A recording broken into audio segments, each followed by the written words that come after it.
Hello അസ്സലാമു അലൈക്കും, welcome back to my channel. എന്താണ് എല്ലാവരുടെയും വിശേഷങ്ങൾ? എല്ലാവർക്കും സുഖമല്ലേ?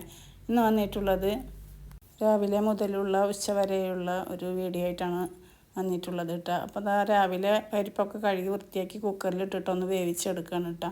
അപ്പോഴേക്കും മാവൊക്കെ അതാ നന്നായി കിട്ടിയിട്ടുണ്ട്. അപ്പോൾ അത് ഇഡ്ഡലിയുടെ മാവാണ് കേട്ടോ. അപ്പോൾ അതൊന്ന് തട്ടിൽ വെച്ചിട്ട് ഒഴിച്ചൊന്ന് വേവിച്ചെടുക്കാം. അപ്പോൾ അത് തലേ ദിവസത്തെ സാമ്പാറാണ് കേട്ടോ. അത് ഫ്രീസറിൽ വെച്ചത് പുളിക്കാതിരിക്കാനാണ് ഫ്രീസറിൽ വെക്കണത് കേട്ടോ. അപ്പോൾ അതൊക്കെ ഉണ്ട്. അപ്പോൾ ഒന്ന് പുറത്തേക്ക് വെച്ചത്. അപ്പോൾ സാമ്പാർ കഷ്ണമൊക്കെ ഉണ്ട്. അപ്പോൾ അതൊക്കെ കട്ട് ചെയ്യാൻ വേണ്ടിയിട്ട് എടുത്തതാണ്. അപ്പോൾ ഇഡ്ഡലിയൊക്കെ നന്നായി വെന്ത് കിട്ടിയിട്ടുണ്ട്. അപ്പോൾ അതൊന്ന് ഒരു ലേശം വെള്ളം അതിൻ്റെ മേലെ തെളിച്ച് പുറത്തേക്ക് വെച്ചിട്ടുണ്ട് കേട്ടോ. അപ്പോൾ അതൊക്കെ നന്നായിട്ട് സോഫ്റ്റായിട്ടുള്ള ഇഡ്ഡലിയാണ് കേട്ടോ. നന്നായി കിട്ടിയിട്ടുണ്ട്. ഇത് ചായയൊക്കെ തിളപ്പിച്ചിട്ട് ചായ രാവിലെ തന്നെ ഉണ്ടാക്കി വെച്ചതാണ് ആവശ്യക്കാർക്ക് ഇങ്ങനെ ഒഴിച്ച് കുടിക്കാൻ വേണ്ടിയിട്ട് കേട്ടോ. അപ്പോൾ അത് സാമ്പാർ കഷ്ണമൊക്കെ നുറുക്കി എടുക്കണം. സാമ്പാർ കഷ്ണം ഒന്നും പറയാൻ പറ്റില്ല, എല്ലാ കഷ്ണമൊന്നുമില്ല. അപ്പം മത്തങ്ങയുടെ കഷ്ണം ഒരു ചെറിയ പീസ് എടുത്തിട്ടുള്ളൂ. എന്താ വെച്ചാൽ അധികം എടുത്ത് കഴിഞ്ഞാൽ അത് മതിരിക്കുള്ളൂ. അപ്പോൾ അതുകൊണ്ട് ഒരു ചെറിയ പീസാണ് എടുത്തിട്ടുള്ളത്. അപ്പോൾ അത് പരിപ്പൊക്കെ നന്നായിട്ട് വെന്ത് കിട്ടിയിട്ടുണ്ട്. കഷ്ണങ്ങളൊക്കെ എന്താ കഴുകി വൃത്തിയാക്കി പരിപ്പിലേക്ക് ഇട്ട് കൊടുക്കണം കേട്ടോ. അതിന് ശേഷം എല്ലാ മസാലകളും അതിൽ ഇട്ട് കൊടുത്തിട്ടുണ്ട്. മുളകും പൊടി, മല്ലിപ്പൊടി, മഞ്ഞൾപ്പൊടിയൊക്കെ ഇട്ട് കായത്തിൻ്റെ പൊടി തൊട്ട് കൊടുക്കണം. സാമ്പാർ പൊടി ഉണ്ടാക്കാറാണ്, പക്ഷെ അത് തീർന്ന് പോയി. അപ്പോൾ അത് കാരണം കേട്ടോ. അപ്പോൾ ആ കഷ്ണങ്ങളൊക്കെ നന്നായി ഇളക്കിയിട്ടൊന്ന് വേവിച്ചെടുക്കാം. അതിൻ്റെ ഉള്ളിൽ അതിൽ ഒഴിക്കേണ്ടി അത് മറന്നു പോയി. അപ്പോൾ തലേ ദിവസം പുട്ട് നനച്ചതാണ് കേട്ടോ, വാട്ടിയിട്ട് മിക്സിയിൽ പൊടിച്ചതാണ്. അപ്പോൾ അത് ബാക്കി വന്നപ്പോൾ ഫ്രിഡ്ജിൽ വെച്ചതാണ്. അപ്പോൾ ഒന്നും കൂടി എടുത്തിട്ട് ഒന്ന് പൊടിച്ചെടുത്തിട്ട് ഒന്ന് ഉണ്ടാക്കാനാണ് കേട്ടോ. നല്ല സോഫ്റ്റുള്ള പുട്ടാണ് കേട്ടോ, അങ്ങനെ വാട്ടിയിട്ട് പൊടിച്ച് കഴിഞ്ഞാൽ.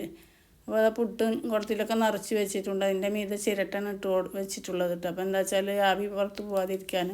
അപ്പോൾ തേങ്ങ ചിരവിയാണ് കേട്ടോ. അപ്പോൾ കുറച്ച് കൂടുതൽ ചിരവി എടുത്തിട്ടുണ്ട്. ചട്നിക്കും പിന്നെ പുട്ടിൽക്കും വേണമല്ലോ. അപ്പോൾ അങ്ങനെ അപ്പോൾ ചട്നിയിലേക്കുള്ള തേങ്ങയും ഉള്ളിയും ഉണക്കമുളകും ഉപ്പും കുറച്ച് വെള്ളം ഒഴിച്ചിട്ട് അരച്ചെടുക്കണത് കേട്ടോ. അപ്പോൾ അതൊക്കെ ആയി കിട്ടിയിട്ടുണ്ട്. ഇനി സാമ്പാർ കഷ്ണമൊക്കെ വെന്ത് കിട്ടിയിട്ടുണ്ട്. അതിലേക്ക് കുറച്ച് സാമ്പാർ പൊടി ഇട്ടിട്ട് നന്നായിട്ട് ഇളക്കി കൊടുക്കാം. അപ്പോൾ നമ്മുടെ സാമ്പാറൊക്കെ റെഡി ആയിട്ടുണ്ട്. അപ്പോൾ ചട്നിയൊക്കെ അരച്ചിട്ടൊരു പാത്രത്തിലേക്ക് ഒഴിച്ച് കൊടുത്തിട്ടുണ്ട്. അപ്പോൾ അതിലേക്ക് ഇപ്പോൾ വെളിച്ചെണ്ണയും കടുകും ഉണക്കമുളകും വേപ്പിൻ്റെ ഇട്ട് താളിച്ച് ഒഴിച്ചതാണ് കേട്ടോ. അതുപോലെ തന്നെ സാമ്പാറിലേക്കും ഉലുവ മാത്രമാണ് അതിൽ ഇട്ടിട്ടുള്ളത്, ബാക്കി എല്ലാതും അത് തന്നെ. അപ്പോൾ അത് ഒക്കെ കഴിഞ്ഞ് ചോറും ഒക്കെ റെഡിയായി കിട്ടിയിട്ടുണ്ട്. രാവിലെ തന്നെ ഒക്കെ റെഡി ആയിട്ടുണ്ട്. പിന്നെ ഇഞ്ചും പുളി ഉണ്ടായിരുന്നു. പിന്നെ ഒരു കാര്യം മറന്നെന്ന് പറഞ്ഞാൽ സാമ്പാറിൽ പുളി ഒഴിക്കാൻ മറന്നതുണ്ടായത്. അപ്പോൾ ലാസ്റ്റ് ഒഴിച്ചിട്ട് ഇളക്കി വെച്ചിട്ടുണ്ട് കേട്ടോ. തിളപ്പിക്കുന്നുണ്ട് കുറച്ച് ചെറുതായിട്ട്. പുട്ടൊക്കെ റെഡിയായി കിട്ടിയിട്ടുണ്ട്. സാമ്പാറും റെഡിയായി. അപ്പോൾ ഞങ്ങൾ ചായ കുടിക്കാൻ വേണ്ടിയിട്ടിരുന്നതാണ്. അപ്പോൾ ചായ കുടിക്കുകയാണ് അപ്പോൾ കായും ഞങ്ങളെല്ലാവരും കൂടിയിട്ടിരുന്ന് കഴിക്കാൻ കേട്ടോ. അപ്പോൾ അങ്ങനെ ചായയോടെയൊക്കെ കഴിഞ്ഞ് മീൻ നേരം വൈകിട്ട് കിട്ടിയത്. അപ്പോൾ അയിലയും ചാളയാണ് കിട്ടിയിട്ടുള്ളത്. അപ്പോൾ അതിൻ്റെ തലൊക്കെ എടുത്തിട്ടുണ്ട്. അത് മുളക് കറിയൊക്കെ വെന്ത് കിട്ടിയിട്ടുണ്ട്. മുളക് കറിയൊക്കെ ഞാൻ മുന്നത്തെ വീഡിയോയിൽ ചെയ്തിട്ടുള്ളതാണ്. അപ്പോൾ കറിയൊക്കെ ഒന്ന് തിളച്ച ശേഷം ചാള അതിലേക്ക് ഇട്ട് കൊടുക്കുന്നുണ്ട്. എന്നിട്ട് നന്നായിട്ടൊന്ന് ഇളക്കി കൊടുത്ത് ഒന്ന് വറ്റിച്ചെടുക്കാം. നന്നായി വറ്റിക്കണമെന്നില്ല, ഒരു 3/4 ഭാഗം. അപ്പോൾ അതിലൊക്കെ കായം തേച്ച് വെച്ചിട്ടുണ്ടായിരുന്നു. അപ്പോൾ അത് പൊരിക്കാട്ടതാണ് വെളിച്ചെണ്ണയിൽ. അപ്പോൾ മുളക് കറിയിൽ കുറച്ച് വേപ്പിൻ്റെ ഇലയും കുറച്ച് വെളിച്ചെണ്ണ ഒഴിച്ച് കൊടുത്തിട്ടുണ്ട്. എന്നിട്ടൊന്ന് ഇറക്കി വെക്കാം അങ്ങനെ.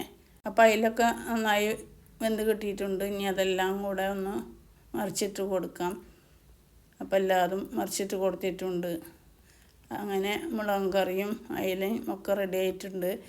അപ്പോൾ അതാ ഉച്ചക്കുള്ള ഭക്ഷണം പപ്പടം, മീൻ വറുത്തത്, മോരുകറി, ഇഞ്ചിമ്പുളി, മുളകിട്ട മത്തിക്കറി, സാമ്പാർ, ചോറ് എല്ലാതും. അപ്പോൾ അതെല്ലാവരും കഴിക്കാൻ പോവുകയാണ്. അപ്പോൾ വീഡിയോ എല്ലാവർക്കും ഇഷ്ടപ്പെട്ടെന്ന് കരുതുന്നു. വീഡിയോ ഇഷ്ടപ്പെട്ടാൽ ലൈക്ക് ചെയ്യാനും ഷെയർ ചെയ്യാനും സബ്സ്ക്രൈബ് ചെയ്യാനും കമൻറ്റ് ചെയ്യാനും മറക്കരുത്. വീഡിയോ ആദ്യമായിട്ട് കാണുന്നവരാണെങ്കിൽ ഒന്ന് സബ്സ്ക്രൈബ് ചെയ്ത് സപ്പോർട്ട് ചെയ്യാൻ മറ്റൊരു വീഡിയോയുമായിട്ട് വരാം.